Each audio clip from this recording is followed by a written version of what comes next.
Trend set કરો set આપણો લગભગ જૈનોનો પૈસો 4 મામલામાં જાય છે. જી, ડી, સી અને પી.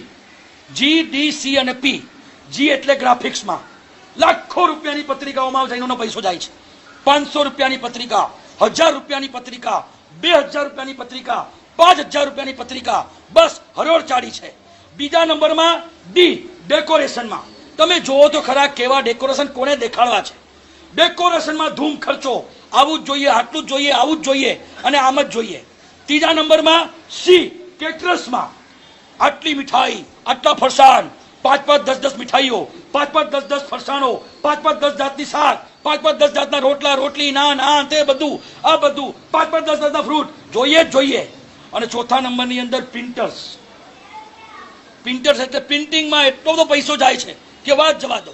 આ છાપો, તે છાપો, આ છાપો, તે છાપો, એટલું બધું ચાલી રહ્યું છે અત્યારે. આમાંથી સાધર્મિક ભક્તિ બાર, આમાંથી સાધારણ ખાતું બાર, આમાંથી જીવદયા બાર ને. આ ચારમાંથી આનું કે નંબર ખરો? સાચું કહું ને, દેરાસર તરફથી થોડો લક્ષ ઓછો કરી અને આપણા સાધર્મિક, આપણા સાધારણ ખાતું, આપણા જીવદયા જે જીવો અબોલ જીવો છે એના માટે, એનામાં પૈસાનો વહેણ હવે વહેવડાવવાનો સમય આવી ગયો છે. બહુ કરોડોની ધજા ચડાવી. મને ખાલી એટલું કહો, સાધર્મિક ભૂખે મરતો હોય અને 11 કરોડની ધજા ભગવાનને ચડાવો, કયો ભગવાન રાજી થશે? મને કહો તો ખરા. કયા વર્ધમાન સ્વામી રાજી થશે? કયા આદિનાથ ભગવાન રાજી થશે? કયા પાર્ષદ ભગવાન રાજી થશે?